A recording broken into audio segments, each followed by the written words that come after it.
Coffee regular, live and full effect. We're kicking with the Cafe Bustelo and the Korean Instant. Yep, and a little bit of liquefied coconut oil. Perfect. So our coffee is our gateway to today's topic. 9/10 of reality is perception. We put things that are perceived as lowbrow and not good for coffee and make delicious coffee. Yeah. Out of them. Yes. Yeah. Mm-hmm. People frown on instant coffee, you know? Huh. And even, like, Cafe Bustelo isn't, like, high-end espresso, you know? It's not, but it's just run-of-the-mill stuff, but it gets the job done. Then you combine it, you make a beautiful Make this beverage. beautiful, tasty thing, man. Yeah. So it works out. So. Yeah. It doesn't always have to be, like, a top-of-the-line specific, like... You know, Starbucks is like just a weird example just because it's so expensive. I don't think it's that good. It's not that great. Although I had their nitro cold brew. Not bad. Not bad. Nice. I was in an airport after a vacation and awfully sleepy at the time. Nitro and time. so it was special, but it was really quite good. I'm happy that I can get that at Starbucks now. Yeah, I researched the coffee, like the UDF Nitro. It's from almost like a smaller company that just was struck a deal with UDF, and it's like their company doing it with like UDF across Ohio, and I haven't even noticed it anywhere else. But that's awesome. It's badass. Yeah. Yeah, 9/10 of perception. So go ahead and get with that Tyson Fury deal because that's interesting. Okay, so Tyson Fury fight just happened. He beat up a dude. I saw an interview with him before it with Max Kellerman, and he was talking about how he came out of the depths of depression and keep everything positive now, and he's a little bit of a gruff dude. I don't think I would like him in person. Just his personality seems, but he's getting ready for a fight, whatever. Yeah. And then I saw an article and talked about how he came out of that depression, and I read it, and I thought it was really good, so I put it on our Facebook. And then someone on our Facebook kind of brought up, you can go and look at this response. It was actually very cool. He goes, I'm happy for him to come back from that, but he has some very disturbing views. And he posts an article, and this article is an interview with an ESPN analyst who's gay, who's talking about Tyson Fury's views on gay people, and it was a little bit like he doesn't like gay people. Yeah. It goes beyond. It's weird. It's actually not good. And I kind of went from, all right, this dude rubs me the wrong way a little bit, but I'm really happy for him, to kind of he still rubs me the wrong way a little bit, but I'm still happy for him, but there's piece of shit hiding under there. That's especially with kids idolizing people. They see it, they get all the good stuff, they see all the good stuff, but they're that person they're idolizing, whatever, they're people too. They're gonna have balances and imbalances, and some people have a little bit more imbalance where they don't love gay people, which is whatever. Weird. Who the hell does that anymore? I don't know, man. I mean, I've known some of the best fighters I've ever known are gay. Yeah. The hardest hitters. That has nothing to do with totally. Good fighting is good. Beat good the fights piss good out of fights, somebody, man. That's how it is. But you perceive, he's a comeback, this, that, you put Wilder on his ass or whomever, you're like, cool, I want, you want to root for that guy. And then you find something, you're like, Now, it brings up the topic of, can you still root for that guy?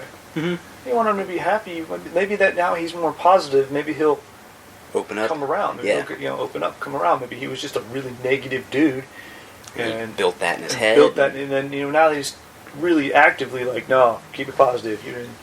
He'll start to change. That'll yield, So all right, I fucked up, and apologize or whatever, or just because that's interesting, and that's not necessarily something he's putting on blast, but it was out there. It was out there. Yeah, I didn't know about it until someone told me about it because I don't follow heavyweight boxing. But it's out there. And I'm like, well, if it's that strong a view for you that you're putting it out where people know about it, then it's legit. But people can change. I used to hate karate. Yeah. I love Machida. He's my favorite fighter ever. Yep. I love karate. I very similar. Yeah, I also used to hate karate. And then Machida and a couple other things were karate's dope, karate combat. And now we're karate combat. Karate's get tight. Keep it coming. But bringing that type, like, you can't, I feel like you can't ride that high for too long. Like, something's gonna put a chink in the armor. Like, a chink in it. Yeah, you know. It's just a matter of, like, how bad it is. Like, today, like, you do some, like, horrendous shit. Like, it's like, say he, like, went on a rant on Facebook, just anti-everything, you know. Like, that'd probably fucking ruin his career, you know. Like, there's probably not a road, like, that road to redemption back. Well, I mean, like, there's like a degree almost. Yeah, I mean, there should be a road to redemption back from a bad day, but now that a bad day can be documented and shared instantly, yeah, and it's like saved that's set in forever, stone. And now it's set in stone. Now your bad day can define you completely, even if it's not you. Years down the rest line. of your life, it's you from perception, and it's kind of brings into the other thing I posted up on the Facebook of an article about an sort of social media argument between Robert Drysdale and Gordon Ryan. Drysdale he's like, I'm a fan of Gordon Ryan, but you piss me off because you have no honor. And Gordon Ryan's like, honor's a fucking illusion. You know, even the Gracies talk shit about people, and this is blah, blah, blah. And it got me thinking about how young Gordon Ryan is. Yeah, he's what, 24? Yeah, maybe? like, I mean, he's younger than you. And we're all sort of, I mean, he's not broke, but, I mean, everyone's a broke smartass in their early 20s.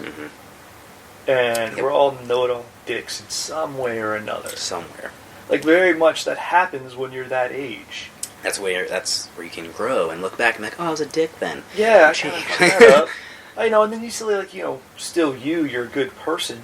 Yeah. You know, like, and it just sort of, things happen, right? But now that that's 100% written down and saved and shared with the world, that's become who Gordon Ryan is, even if it's not. Yeah. And so is that what Drysdale's arguing with? Is that that's his persona and he's not putting his real self out there? Or is that really him? Or is honor really an illusion? You know, martial arts is built on kicking the shit out of each other. But also, like, look at it. But in America, too. Martial arts in America. Well, martial arts in America, we're talking about fighting here. Yes. We're not talking about martial arts. Exactly. In Meiji Restoration, put that line in, guys. There's a difference. So yeah, like there's like a tendency, I think everyone gets into martial arts to pursue honor and courage and whatnot, but I think there's a split somewhere, like, you know, you just realize that what it can actually mean and what the definition is. Yeah, and then, I mean, with that split, you know, like, I don't know, I got weird with that because people want to put the split on fighting and competing. That's not it. That's really not it at all. It's how you handle that and your perception of that. Because fighting to me isn't violent. Yeah, at exactly. all. Yep. It's, I mean, much more fun than, say, baseball, but it's no different than baseball. The amount of energy expended. And it's, you know, just sort of being in that place and being, you know, in the moment and sort of pursuing truth and whatever. Like, it puts you in, you know, opens your mind up and your soul up, and it's, you know, it's cool, but it's not dishonorable. No. I think it would be dishonorable not to, like, portray yourself as, you know, your true self. Like, that's true. You know, but I think there is honor in that. But, like, then, yeah, what's your true self if you're throwing it on social media? That, and then, like, you find out what your motives really are. Yeah. You know, they start to get those opportunities, and, you know. Yeah. Your true motivations come to light, even for you. You get to know yourself. You're like, oh shit, okay, this is my motivation. Am I okay with that? Should I continue this? Blah blah blah. Like, and you're gonna have to deal with that. You know, forces you to deal with it, which I like. I like the extremes of that as far as a good fight goes. When I'm beating the crap out of somebody, what am I gonna do? You know, am I gonna, you know, stop when I need to stop? Am I going to keep going? Am I going to take advantage of this person and really do? Or am I going to just do enough? You know, and that changes sort of person to person, day to day. But and then the other end of it too, someone's really destroying you. Are you going to give up? Are you gonna feel sorry for yourself? Right. Are you just going to handle it? Are you going to find a way out? Are you going to try and try and try, even if and then lose and be cool with it or be bad? You know, all these different ways you can go. Yeah. Jiu-jitsu in particular just, like, makes you commit a freaking emotional audit, like, every single day. Yeah. You're like, okay, this happened, I'm responding this way. Is that good or bad? Probably not. Okay, I should probably do this. And you really, like, and, you know, sometimes you respond in ways you didn't expect. Mm-hmm. You know, oh. Yeah, sometimes you snap. Where'd that come from? Exactly, yeah. How crazy. You're like, oh, fuck. You're like, oh, shit, that was in me. Oh, God. Yeah, didn't realize that was there. That's freaky. Yeah, so, but then you're also like, okay, I do have this, or I don't have this, I need to work on this. And, you know, again, that's like the emotional audit aspect. Like, you know, yeah, like you said, like, are you going to sit around and cry about it, or what are you going to, what are you going to do about it? Like, I think when it comes, like, jiu-jitsu in particular, just because, like, it takes so long to progress, like, you figure out your shit. Like, and being submitted or choked to death is a much slower process than being knocked out. Yeah. And so it gives you time to think, even if that time is 5 seconds, you have time to accept it. You know you're choking. Like, the lights are going dim. Yeah, my hearing's gone. Oh, yeah. Knockout, you probably don't even fucking see it coming. And you don't even know. Like, you wake up, you're like, I'm still fighting. Yeah. Everyone's looking at you weird. And you're like, what? What? Mm-hmm. Oh. You know, so I think it, like, the emotional audit thing happens a whole lot. It's magnified in grappling in something like jiu-jitsu. Yeah, and because it's conscious as well. Slower, yeah, it is. So it's slower, it's conscious. You inherently have to be present and thinking. Yeah. So that's what I think makes it makes you have the ability to go 100% fuck people up and do this without killing them, like without totally destroying that. So that's you can start to, like, if you have like a toxic environment, for instance, like that emotional audit, everyone is going to be doing that in a negative way. Right? And like it's going to be like, oh, I suck and this and that, or like you suck. It also allows you to step outside of that environment. And if you have if your emotional audit takes you in a different way than the group, I think that's something to pay attention to whenever you you start like, to have a different I'm thought. separate from the group. Yeah. And you're like, okay, and then you kind of get to make a decision. You can have I to follow pick. the crowd, or can I just be where I just went naturally? Yeah. You know. And that can translate into, like, just, I mean, anything really. Like, you try something out, see if it works. If it doesn't, just move on. Like, you don't die. Like, nothing. You know, no one slaps your wrist. But now it's like with the social media and stuff. Like, you do get your wrist slapped. You get your wrist slapped for trying something on if you put it out there. Yeah, and then people don't like it. They fucking tell you. Yeah, they let you know, but then that becomes you. Which is, I mean, personally, why I don't put a lot of stuff out on social media anyway. Yeah, that's the issue with the social media aspect of it. Is like you portray what you want. Yeah. Right. But is that really? Exactly. So is that really you? But then you have the control to be like, oh, that's a really shitty aspect of me that I don't want to portray to the world, but I can work on it on my own time and hopefully portray the positive, and that's what people get, you know? Yeah, and then everyone, I think, especially in today's world, like, if you're not putting out perfect everything, someone's going to jump on it for some reason. Yeah, and then I guess there's a cool way to put the non-perfect out, though, too. Like I was saying about my daughter and her love of BTS. Dance videos and them messing up.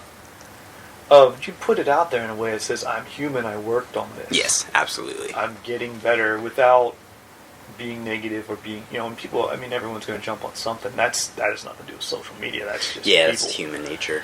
But social media gives such a direct access to giving it's a direct access without direct access without direct consequence. Yeah, exactly. You know, people will say and spout off opinions and like, fuck you, fuck, you know, whatever, and then you see them in the fucking store or whatever, they're fucking turning down. Like, yeah, I mean, but you may never ever see them. Yeah, exactly. Like, if you see them in the store, you know, in a step, we're going to talk. Like, that's, so, like, but, like, could be our listener in, like, Norway or whatever, like, he's down talking mad shit, you know, like, you don't know. Yeah.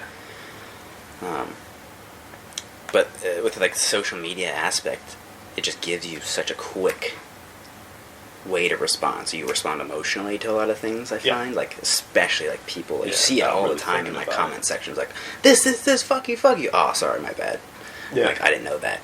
Yeah, you didn't know that. You don't know any of the details. That's like on the Tyson Fury thing on the Facebook page. I responded to it, but I read the article, I thought about it for a little while, so I wanted to think about my response. And my response was basically like, I don't follow heavyweight boxing, so I have no idea who he is as a person outside of the ring. Thank you for showing me this. Yeah. And that was really it. Yeah. But I mean, it took a while to think about that. That wasn't an instant response. I had to, you know, I kind of let it sink in and all. Yeah, And like this kind of like, just if you want to call it like outrage culture, like, you know, people are sitting there fuming, waiting for your response to, just keep it going. This particular dude wasn't. But exactly. Yeah, right. No, not that one in particular, but it's just a generic response type thing. Yeah, the outrage culture. Man. Yeah, like they almost be offended by something. And then it starts to marginalize people who actually should be offended. You know, like it starts to just fuck everything up. Like the difference between, say, a movement and an agenda. Yeah. If a movement becomes an agenda, then the rights of the movement get lost. Yeah. Or sometimes people have an agenda and they pretend it's a movement, and they're not actually fixing anyone's rights. They're just gaining power. Yeah, yeah. But that's the line. And that can steamroll out of control really quickly, or it can like kind of chug along really slow for a while and get really festery and cancerous. Yeah. But like with the just like posting things, like a lot of it is frequency based, like kind of like what we were talking about, but like, because I'm sure you read the article, and at that time, you're perceiving Fury as like, he's the fucking comeback kid, he's representing boxing well, and then like that one little piece comes out, like, do you rip down the article, like, do you like start ripping off, like Fury, like, no, like, no, I'm not going to tear him down, but I'm like, more complete view of a person. Yeah, but I think you need to realize that what you're seeing on social media is not that complete view of a human. Yeah. Whether good or bad. Like, you see a lot of people post, like, this is just a lot of, kind of in the past, but, like, you see a lot of, like, black belts and stuff, like, get into these, like, weird arguments, like, oh, really, like, your black belt have honor, this, that, like, wouldn't you take the high road? Like, wouldn't you, that's that perception, too. Like, but then people show their true colors behind a keyboard. But then when you get face to face, like, nah, bro, like, cool, whatever. It's like, well, why can't you just be respectful online? Like, and then when we see each other face to face, we respectful there. We'll hash it out. We have different opinions. Cool. Yeah, that is. Hopefully, that's coming back around, and people that have very different opinions, opposing opinions, can be friends. Yeah. Respect each other's differences, kind of thing. Yeah. Everyone's too much in a camp these days. Yeah. Absolutely. It's like in the 90s it was style versus style, but that was, even at the time, it was almost humorous. Mm-hmm. But it's sort of taken that mindset to everything in society. Yeah. And all the martial artists are like, we got by it, guys. We like each other now. What? Why are you behind? That was a strange thing. I mean, at least they could duke it out and then respect each other, because you fight somebody, it's sort of, you build that. Mm-hmm. You build that sort of weird friendship that you can only have with someone who you've, punched really fucking hard. Yeah, and they punched you back and you smiled about it. Yeah. And, but like, it's like, as far as, ideals, it's harder you can't do that. Yeah. There's no physical component. Right. Yeah. So, there's no real physical component. That's a good point. So it gets harder to hash out and have respect for each other. Yeah. It's not as simple a path. Mm-hmm. Taekwondo guy hates karate guy. They beat each other up. Someone wins, someone loses, everybody goes to lunch. But those two are always going to have that mutual respect. Yeah. Whereas, say, you throw in one other person that did not fight. Then they don't, then it's just a perception. Yeah. Yeah. And so that becomes, we need the am I saying that we need the face-to-face physical component of everything? Is that really the balance? Yeah. Could be. Could be, yeah. But I was listening to Joe Rogan on the way over, talking about, he had like a spat with Alex Jones, and but he, throughout the video several times, he was like, when I saw you face to face, I'd still give you a hug. I'd say you did some fucked up shit, and we'd probably just leave it at that. He's like, I don't hate you, because of these things that you said about me. I guess there was some shit going on, whatever, I don't know. But I respect, just as a third party person viewing in, being like, I would pay more attention to the guy being like, yo man, let's hash it out. Let's keep this semi-decent relationship, or, it's keep this network going. You don't have to, chop a tie, just because you don't agree with someone doesn't mean you have to just fucking cut them out of your life. Yeah, definitely. which is what it seems to be the case. Like, someone fucks up at work, they lose their fucking job, career, whatever. They fucking post the wrong tweet 10 years ago, they don't have a career anymore. Like, that's weirding me out. People are getting busted for stuff they did in high school and they're in their 60s. And like, there's a picture of it, though! Yeah. And I'm like, okay, that person's in their 60s now. They did that when they were, when they were in high school or when they were in early college. The world was a very, very, very different place then. Yeah, the context of the time. The context of the time, you can't put that here and now. Like, you wouldn't do that now, sure, but it's just different then, and even then, yeah. Aziz Ansari, you know him? What? He's just a stand-up comedian. He posted some stuff in like 2009 on Twitter about something about gay folks doing something or other. Okay. And that was that. It was just a bit. It was a joke. And it was fine then. Oh, no. Hilarious then. It was great. Everyone retweeted it. 10 years, 2019, someone digs that shit up and like, oh, I'm trying to slam him for this. Like, and he's like, dude, this was like 10 fucking years ago. Like, I'm not even that same person anymore. Like, yeah. It's changed, man. Yeah. But like, look at the climate. Yeah. The political climate, the climate of the world. Now, Yeah, everything was different then. Like that was something that flew then. It doesn't fly now, but no, but you also can't try and punish someone for that in that time constraint for something like that. Obviously, there's other things that you can, but like a text or a tweet. A tweet or even a picture. A picture, yeah. Yeah, you really can't. I mean, have they evolved? Have they changed? Did they learn from it? Have their views grown? Things have changed a lot. Mm-hmm. You can't expect someone. There's aspects of you. You are who you are from the day you're born. I'm very much the same person I was when I was 3. Mm-hmm. But there are plenty of things about me that I'm not. Yeah. There's sort of your baseline personality of like the essence of who you are, I guess. But then there's sort of all the perception of the world and learning and growing and experience that sort of build on that. Right. That you can't judge people on that. Yeah. Like, you get better over time, at least you're supposed to. Mm-hmm. And that's my perception. I prefer to get better as I go. Yeah. To me, that's like my idea too. It's just to like, I'm infatuated with doing a good job. Yeah. Whatever I'm doing. Yeah. So I like that idea. Yeah. That's it. It doesn't have to be any other pointed thing. Like podcasts. Like, we just kind of started kicking it. And we're just kicking it, and we're like, we got to figure it out. We want to do it well. Yeah. And like, we're chugging along. Take the steps to do it well. We're getting better and better all the time. Yeah. That's not to say that we haven't done weird stuff or stuff that doesn't work. Like, you got to try to figure out if it doesn't work. That's the thing. It's just been it's been a shotgun approach. Like, see what hits. Like, see what's good. See what people like. Yep. And even sometimes you like try and recreate that, it won't hit the same. No. So you got to keep doing everything new slightly. Everything's always a little bit new. Because people's perceptions of things, they'll be like, oh shit, they did this last time, but they'll start piecing that pattern together. Yeah, I wonder. Now that's the other interesting thing too, is it's hard to know your own pattern. Yeah. Or like our pattern, it's hard for us to go back and listen. Yeah. Be like, oh, how has this evolved? Yeah. you know? Which is actually be a very cool thing to do. But, yeah, I know.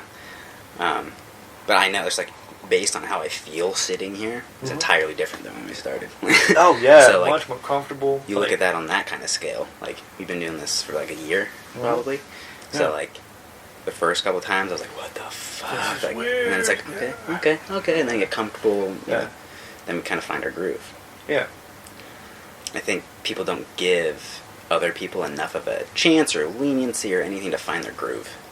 It's true. They just fucking jump on them. Then that probably, if they're the type of person to back off on something, and then someone gets a little backlashy with them, like, it might have killed their career, or killed a dream, or... You killed it, yeah. That's not fair, I don't think. It's, progress, not perfection, man. Yeah. Is, trust the process. Yeah. Rafael Lovato Jr. was like, you're never going to be perfect at jiu-jitsu.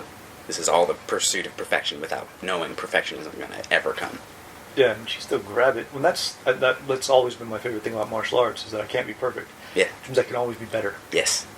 Yeah, that's how I've always looked at that. I can't have a ceiling.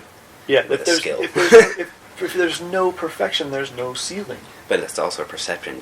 Do you perceive the ceiling, or are you just letting yourself go? Because like, I know people who get black belt, and there's like, I'm a black belt, and that's the ceiling. That's the shit. And then it's like, Like, I'm not a black belt yet, but when I get that, I already know in my head, I'm like, finally the beginning. Like, finally, step one. Now, I've been there and done that. Like, I used to think the black belt was the ceiling, because that was my dream my whole life. Mm-hmm. And I got one, and I was like, I'm here! Yes! Yeah. And I was stuck there for a while of thinking that that was it, man. Yeah. It was great. Yeah. And my doc actually took my belt away from me for a little while. Oh, yeah? Maybe put a white belt on, stand at the end of the line. Oh, it was awesome. It was actually, and I knew it at the time too. Like, she called me on it, and I knew it was up, and it crushed my soul, and I knew exactly what was going on. Like, I was able to be present and learn from it, and that was a really cool thing. And I got my black belt back, and I was sort of reset. Mm-hmm. Yeah, that's a good example. Like, you kind of shifted into this perception.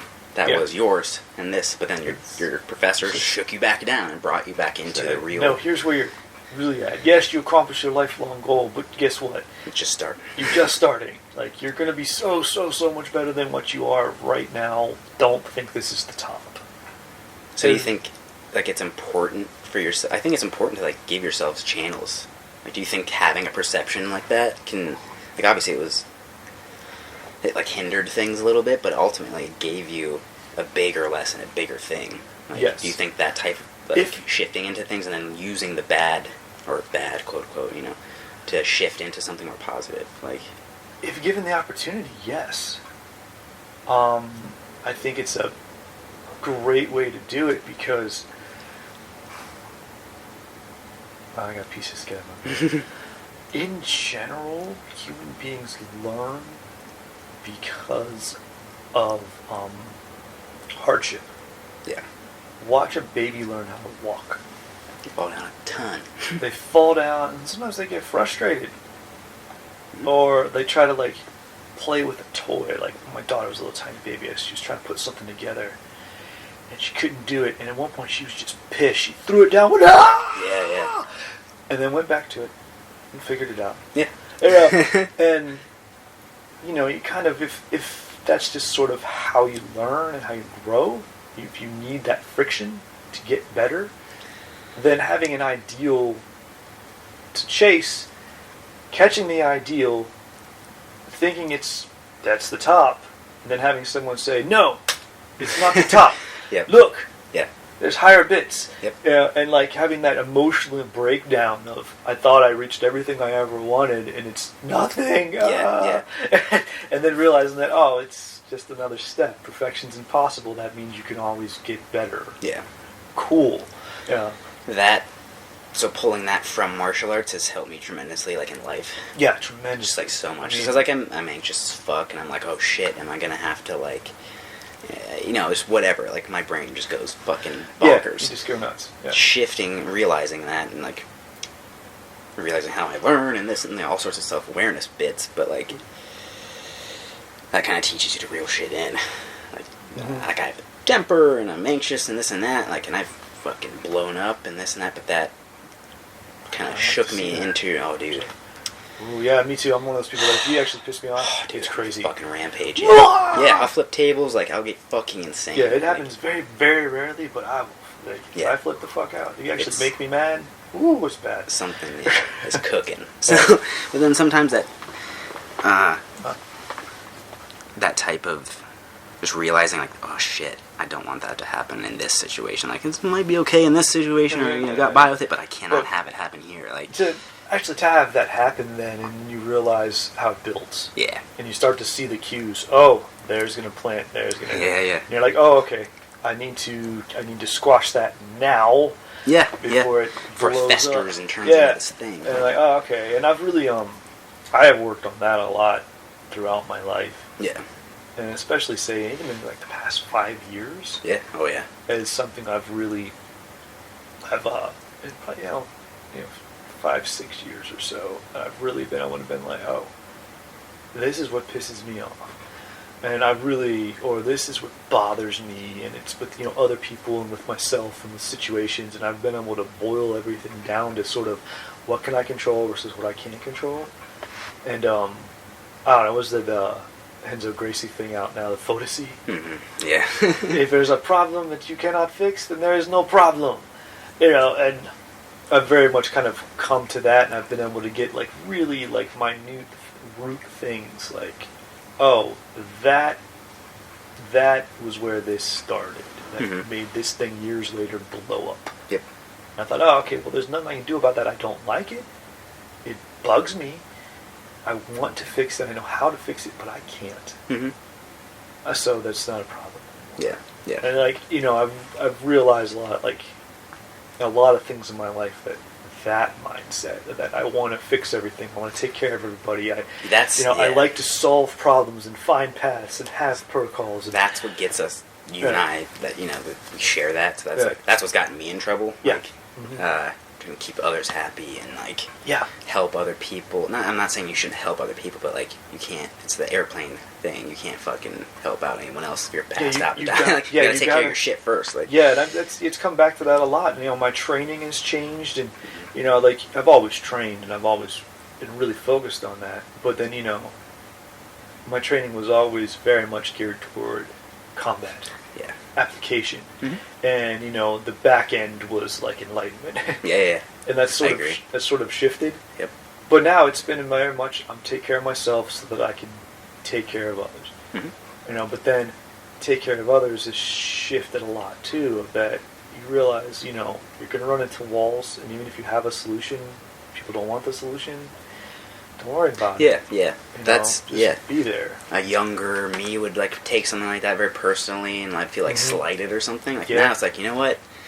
You have so many things going on. I recognize, like, you have so many things going on in your life. Like, you might not even be telling me half the shit. Yeah, there's so much much I more to that understand. story. I'm like, cool. I'm not fucking butthurt about it. Like, or maybe I can catch you again later, and I can ask you, and like you'll be in a better mood or some shit. Like, maybe this process needs to play out in a different way. Yeah. Yeah. And I think martial arts streamlines that process.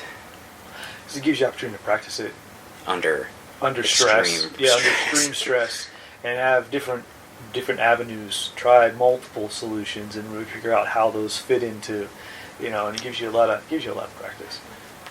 Come back to daughter fitting stuff together and getting pissed off. Like, that's important, right? Mm-hmm. It's an important thing to have to go through, to have to, be frustrated with the process. Yeah, and realize, like, okay, I'm unhappy with this. If I keep attacking it, it's probably not going to work out. But if I shift a little bit and do this, try again. Yeah. Then you might be super pleased with it, or it'll click all together, or this or that. Like, sometimes it's just a minute adjustment. Just a little turn. And then you're like, sometimes you look back, you're like, oh fuck, that was all me being a dick, or that was all me doing this. Stupid. Just thinking of it wrong. Then you can sit there and let it fester, and hate yourself if you want, or you fucking move on, get over it. Or not even just move on, but how do you move on, right? You realize that, okay, if that was me, what do I need? What can I do to fix it? Mm-hmm. And you say, okay, I'm going to fix my end. Yeah. And then that's all you can do. That's all, and you realize that's all you can do, and it boils it down. You find every bit that's your end of it, and then are there avenues into, say, if there's other people involved or other things involved, can I get those bits? Can I at least say, hey, I fixed this end on my part of it. What's your part of it? And you can then put it out there. But then if that doesn't get fixed, you fix what you could, and being okay with that. Yeah. Being okay with that is a big portion of it too. Yeah, that's a tough one. So that's like, especially people who compete and this and that. Like, it's a very high bar. You set a high bar for yourself, so you have to realize what's an actual victory and an actual defeat, I guess, if you want to put it that plainly, or if it's constructive or non-constructive, I guess. Like, well, I mean, how do you use victory and defeat? Because ultimately, if it's not going to the whole back to the perfection thing, what's the top of the line? Win a world championship. Do it again. Okay. Once you get there, one's never enough. Yeah, I mean, but how do you think about it, though? Is that your ceiling? Is that perfection? Right. Or do you get there and you realize, oh, shit, maybe I can do it again? Yeah. That was cool. Okay. Yeah, and I think that's just that's a good way, like, there's like a personal perception, like, you start asking yourself those questions, like, can I do this again? Can I do this? Like, and that is going to start to plot out your next action. Yep. Right? Like, can I do this? Okay, I'm gonna start training again. Like, or I'm gonna rest, or whatever. Let's get it going. Yeah, I mean, and just see where, it's an amalgamation of quotes and stories and things I've read and people I've known about dreams. Your dreams should be impossible to you right now. Mm-hmm. Whatever dream you have, it should be so big that you can't comprehend all of it and that it scares you. Yeah. Because your ceiling right now is not there. Yeah. But when you get there, you'll realize that's not the ceiling. Like, then you'll have other dreams. That's your new platform. Yeah, it's your new platform to jump off of. Yep. That's a good one. And, yeah, and then you realize that my dream, what I thought was impossible, was the most amazing thing I ever could do, was, a step. Mm-hmm. And it's cool when I hit it, yay, I'm really happy and I'm content, but it opened up all these other doors. Yeah, so, technically, career-wise, I'm doing exactly what I would like to be doing, teaching and doing all this stuff. Yeah. It took me so long to get there. I'm like, oh shit, when I get to here, I'm happy. I'm there, it's perfect, yeah. That's not the case. Yeah. But I find a different, truer happiness. Yeah, and you find it this is what I was expecting. This is what actually happened, and I love this better. It makes you. You can only predict so much. Yeah, and then if you have to be able to deal with the cards you're dealt too, but also those relate back to what you're doing years prior. How you're setting your habits, how you're doing this. You can trace, like you said, you can trace it back to. Trace it all back to all. If you really sit and think about it and face your shit and emotionally audit yourself. You probably find some fucking profound stuff. yeah, seriously, you can trace it back to certain events and certain perceptions of things, and even I have some childhood events that I recall on a lot, and those perceptions have changed over the years so much. Funny how that happens. I have lots of I do that too, and there's a lot. I sort of I'll catalog the evolution of my perception of different things, and certain really horrible things that happen. Versus really great things that happen, and sort of how I learn from them as I grow. Yeah.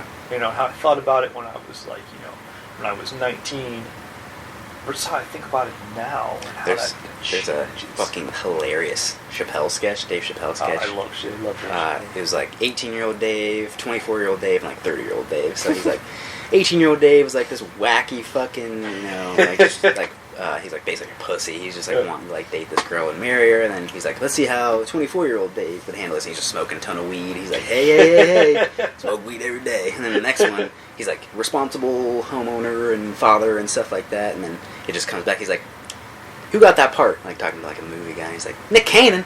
Who the fuck is Nick Cannon? And his kid's sitting there. He's Daddy, Nick Cannon's hilarious. He's fuck you, son. Nick Cannon. And then there's Later on in the show, he gets Nick Cannon to walk down the street with his son. And he's Dad, I told you I'm hanging out with my new daddy. So funny. Nick Cannon's a funny dude though. Yeah. But that was a very comedic, satirical way to look at that breakdown of I would have handled this situation then, I would have handled this situation then, I would have handled it this way now. Yeah, Chappell shows some genius stuff. Dude, it really was. It really was. If you look, I need to buy all that on DVD. I have all of them. Yeah, dude, I'll bring them over. I should have gotten them all when I had the chance to do that. Yeah, and look at that was true. The way that show was set up. I think kind of set the platform for all the sketch comedy type shows Key and Peele. It did for sort of your 21st century sketch comedy. Yeah. As far as how that changed, if you go back from say Saturday Night Live, then I owned it for a long time. Mm-hmm. Then Mad TV came in. Mad TV was really cool, but before that, Living Color. Yeah. Oh, dude, it was the best. Shit. I watched Living Color as a J-Lo. kid. I was oh man, she was a. It's just a fly girl in the background, yeah. But so much of Living Color was so hilarious, mm-hmm. and even as a little kid, I thought it was hilarious. And I know the sort of '90s, even late '80s when it started, but that sort of time, of that people would be so offended by that now, and it's still hilarious. Yeah. And then how Saturday Night Live changed. And then Chappelle show sort of brought everything. He blew together. that shit up. That was during a time where that was real. It'd be racy now, but back then it was racy then too. It was It was, yeah, and I mean, being on Comedy Central, and they were kind of allowed to do what they wanted. And then Chappell being kind of like more of an outlier too, and like pushing for like harder stuff. Pushing hard to really bring the pain in his comedy of, and like really being kind of like unapologetic about like, we're fucking up everybody, like because he fucked with everyone, and he called out everybody and every stereotype and everything. And it was the stereotype, and it was like just exaggerated, and it would not fly today. Yeah, but if you go back and watch it, like then I got it, and I thought it was hilarious, and I remember trying to explain it to people that didn't get it, because I didn't have, even growing up in a college town, you don't get a lot of people that are minorities or get stereotyped or get, and being that I'm kind of one and all of those things, of in the right situation, I'm a white guy. Yeah. Which very rarely happens, believe it or not. And in other situations, I'm an outcast for I'm mixed race, or I'm Jewish, or I did martial arts, or I'm barefoot, or something. Whatever. There's always something that like I don't fit in anywhere, and someone's usually trying to kill me. And so Chappelle Show like spoke to me on a comedic level, but then it was like depending on who I watched it with. If I'm watching it with my girlfriend who's from the suburbs of Pittsburgh, she's like, how do you think this is funny? It's so offensive. Yeah. I'm watching it with my black friends that do capoeira that I think is fucking hilarious. Yeah. And we're like, we get that. Yeah. And, and it was a very fun sort of cultural milestone in that respect. Yeah. That's where I think things can get muddy with things like that, like explaining it else through your perception, and dude, it's so hard. That gets dumb. Yeah. People just don't get it. I mean, that happens with my wife all the time. Because she doesn't believe any of my stories until she meets someone who's there. Who like corroborates it. And they're like, oh yeah, I remember that totally. And I tried to explain to her a lot of, say, what it's like to be the only Jewish kid in the school. What it's like to be the only kid who has one parent. What it was like to be the only kid with a step family. What it was like to be the only kid that wore baggy pants. Yeah. Like, just stupid shit that people would try to beat me up and threaten to kill me, and just because you're different. Just for being different. I had long hair. Most dudes didn't have long hair like I did. But everyone would marginalize me for some reason. And I had like a core group of friends that didn't give a shit and they were really cool, but then I had a lot of people that were just after me. And she never understood, like, why I get nervous in certain situations. Because people are fucking after you. Because I'm like, oh, you don't get it. And, like, sometimes I'll get clarity. I'll figure out how to explain to her, like, different things. Like, I don't want to piss anyone off, but this is a funny one. Christmas. She's like, why can't Christmas? It's just a holiday. It doesn't even mean anything. I'm like, why do you get it both ways? Why does it get to be a freaking corporate holiday and a religious holiday? Yeah. Why you get it both ways? Greedy. Like, no, because I was talking about like Hanukkah and and like Ramadan parties and stuff like that, and she didn't get it, and like that's really kind of what it came down to, and like blew her freaking mind. She'd never thought about it that way. I'm like, yeah, because but you've never been in a situation outside of that. Yeah. Like, seriously. It's hard for people to be able to put themselves in there without ever being in that situation. You can't imagine it. Right. You can't. Until you're there, experiencing it, knowing it, you're not gonna. And like once she finally started to get it, it was like, oh, that's why that pisses you off. That's why you get really uncomfortable in that situation, because no one else sees it. And I'm like, yes, now you know. Yeah, there you go. But reality versus perception, 9/10 of reality being perception. Of however you perceive it, it's different for everybody. Right. Reality's different for everyone. And even then, like how they put their own opinions on something, and how that all starts to shift down and boil down for them. That's how you get that. Like, you get locked into that. And you get locked in, but you don't have a choice. Yeah, you have to. You don't know if you've never been there. How can you know? Yeah, you really can't. And that's, I think, martial arts gives you the fucking fastest track into that work. It's a shitload of work, right? Yeah. But just in terms of personal growth and whatnot, but like martial arts, I feel like gives you that closest to the direct vein of it. Like it gives you that map, that sort of almost conceptual map of how to. I don't even know where I'm going with that, but it does. You know what I'm saying? Yeah, I do. of how to kind of deal with and empathize and understand things from all these different perspectives. Of, everyone sort of becomes the same thing in a way because of the training. But it puts you in that headspace, and So there's a personal perception that I have, like, in my brain, everyone's anxious, and everyone thinks sometimes, like, not all the time, but sometimes, like, oh, they're handling this situation exactly like I am. Like, probably fucking not. Like, you're probably going off the fucking rails with this, and they're just chilling. Like, they're just chilling. They don't even care. Yeah. Yeah. So, and I'm not like, oh shit, like, are you nervous? Like, I won't like project it on someone, but I'm, odd, like you said, like you're visibly uncomfortable or something, like something's off, Yeah. Just learning that. Like learning what does that. Like fighting styles almost make you aware of that. Yeah. I think when you grip fight with someone, then you grip fight with someone else. And then like you just, you do a guard drill with somebody. And then you go actually full on sparring, and you have this guy, the way this dude goes, and the way this person goes.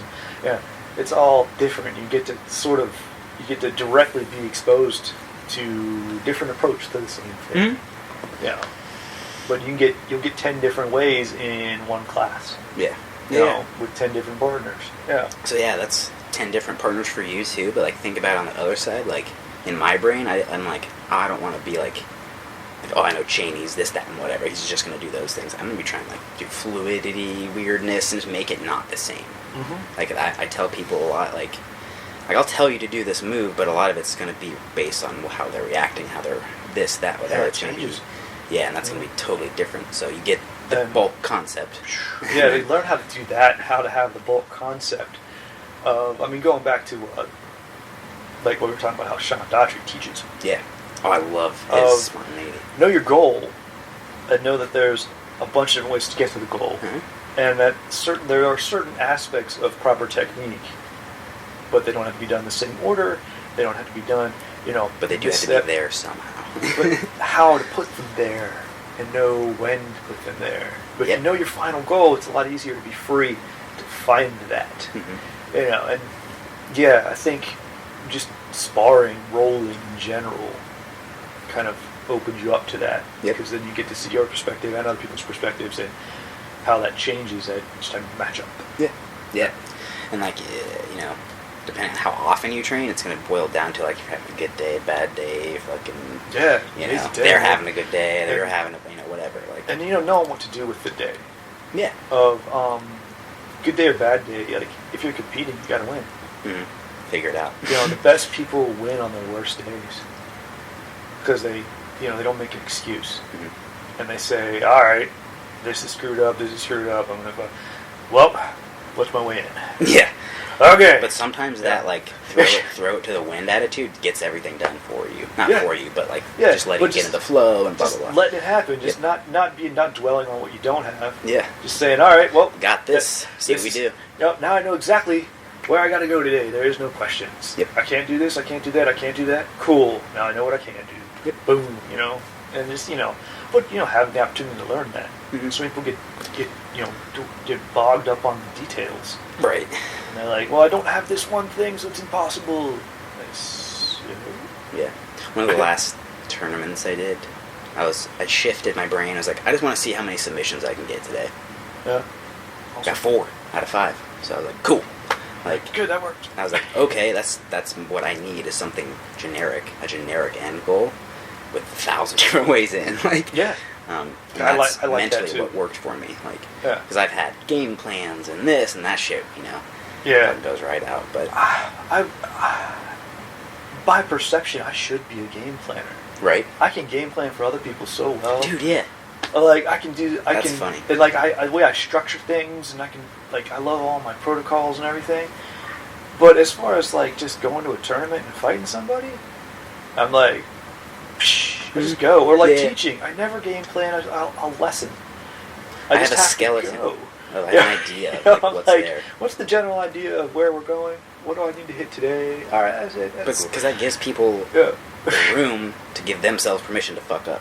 Yeah, but it also, as a teacher, would give me room. But as a competitor, I need the space. Yeah. Because if I follow, like, a hardcore step, So if I mess up one of those steps, I'm fucked, man. You're gonna spend all your time trying to fix it. I'm gonna so dwell on it. I know that. And so, like, if it's just open, I'm gonna say, I gotta hang a left at Albuquerque. Go. Exactly. Yeah.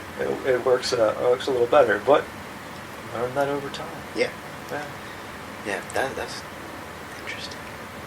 But like, even looking at just like training and like the day to day too. Competing obviously is like, I think people treat it as they put it on too much of a pedestal.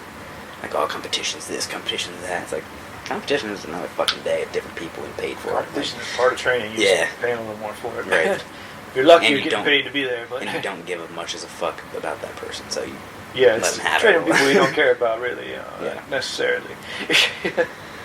But yeah, just like that.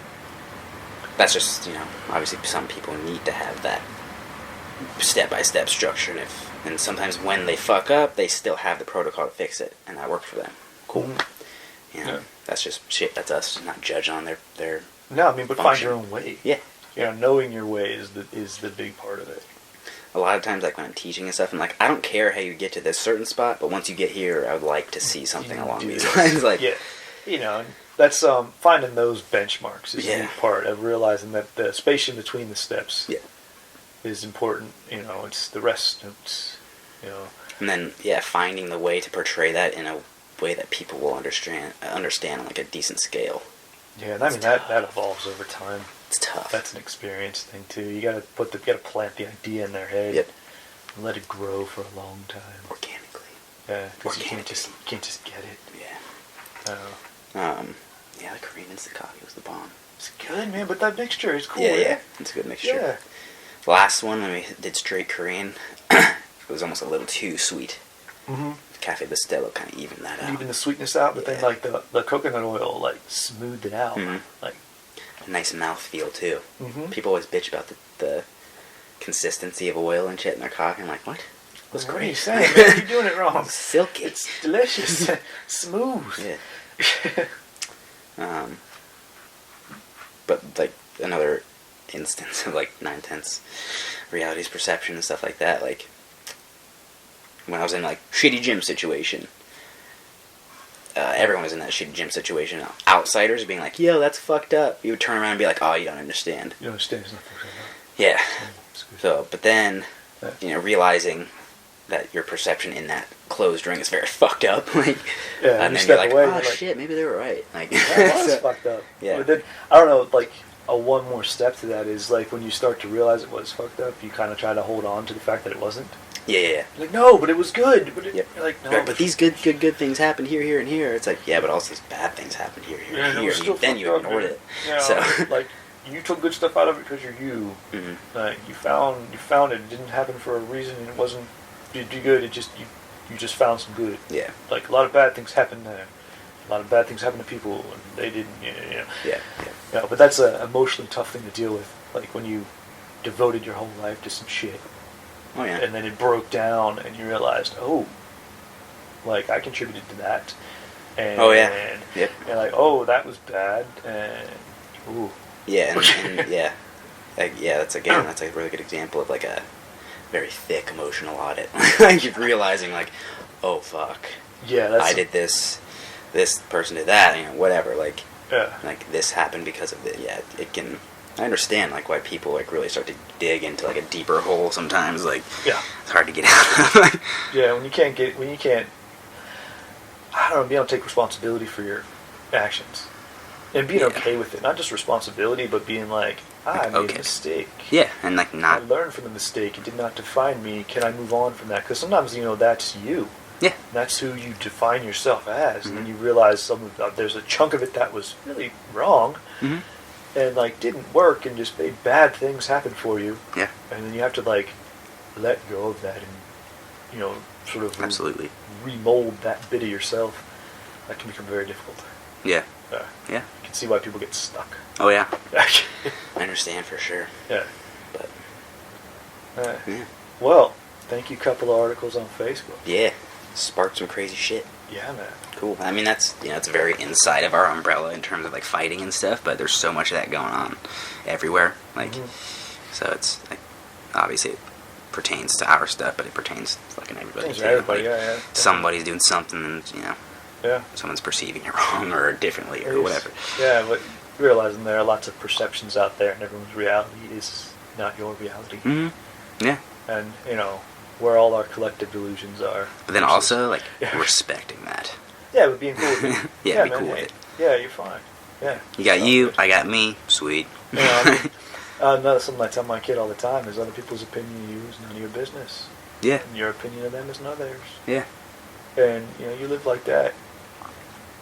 It's a lot. You're a lot happier because you're not worried about things. Yep. But then it gives you the power to be like, to look at yourself and be like, I have a shitty opinion of this person. Is that justified?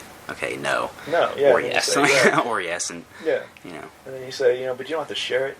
Yeah. That's the fucking thing. Yeah. You don't have to share any of it. No, you don't have to share Everyone shares all of it now. No one has to know, dude. You can deal with it in your own head. It's a fucking thumb click away, and Yeah, or you have like one or two human beings you hang out with that you'll share that with. Right. And you can hash it out. Yeah. And then you're like, oh, cool. You don't have to put it up there for the world. Keep it to yourself. Yep. Absolutely. All right, and on that note, gotta start shifting over to class. Don't keep the show to yourself. Tell everyone. Yeah, tell people. Yeah. Ask them how they perceive it. Yeah. Leave us some comments and tell us how you perceive it, whatever it is. Yeah. All right, but keep your coffee regular. Yes, friends. Peace.